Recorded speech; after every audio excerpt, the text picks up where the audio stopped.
Hey, CD11, I don't know how it's Labor Day weekend already, but here we are. This week, I'm doing your legislative update from the Bundy Triangle in West LA. This park emerged in 1928 on what used to be the grounds of Amling Floral Nursery. In the early 1930s, it was graced by jacaranda trees, cobblestone pathways, and stone benches, not all that different than it is today. Although it was never officially a city park, for many years, this has been a green nook in a dense urban area. But over time, it became a neglected patch with increasing safety and misuse concerns. Eventually, in the 1990s, it was fenced off. And in recent years, this entire area was a sprawling homeless encampment that impacted the neighborhoods and businesses.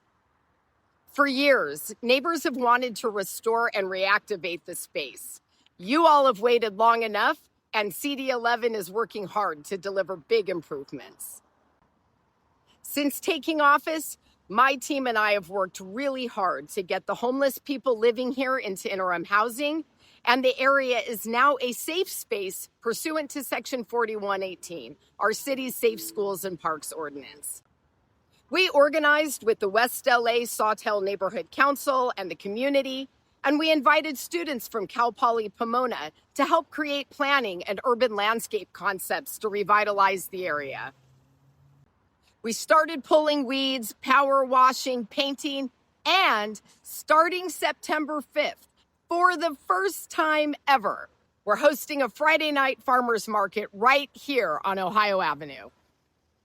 The Friday night pop-up market will run through October 24th, so don't miss this special activation with great food, merchants, and conversations with friends and neighbors.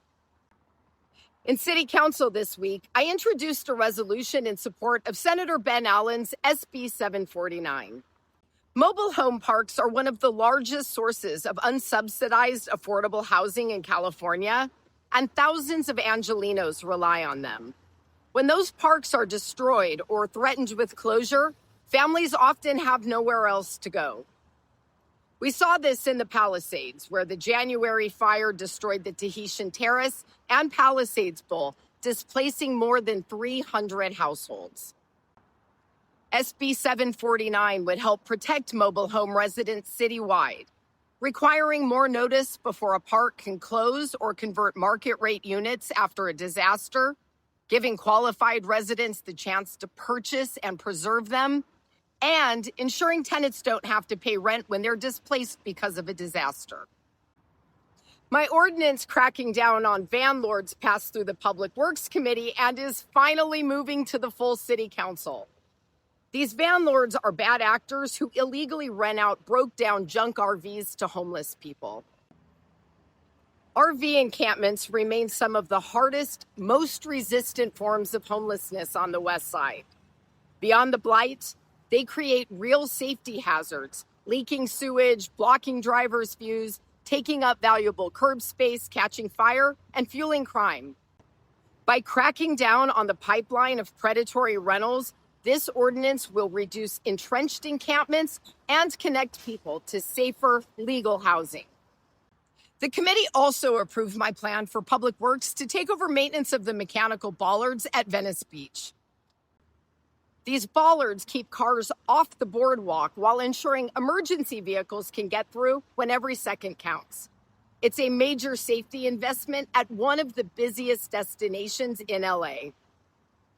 On the transportation and safety front, I'm proud to report that Council approved my resolution prohibiting disaster tour buses in the Palisades. Families that have gone through hell deserve privacy and dignity, not having their loss turned into a spectacle for profit. And some good news on public safety.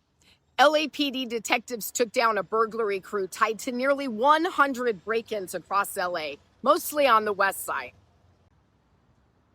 Now, these career criminals are behind bars, facing serious charges, and our DA, Nathan Hochman, is pledged to prosecute to the fullest. That is a big win for public safety on the West Side. Finally, as we head into Labor Day, I want to take a moment to recognize the working men and women who keep LA running every day. Sanitation crews, first responders, teachers, nurses, transit workers, and so many more. Your dedication makes this city work, and I'll keep fighting to make sure you have the tools, protections, and respect you deserve. That's it for this week. Stay safe, CD11, and I'll see you around the West Side.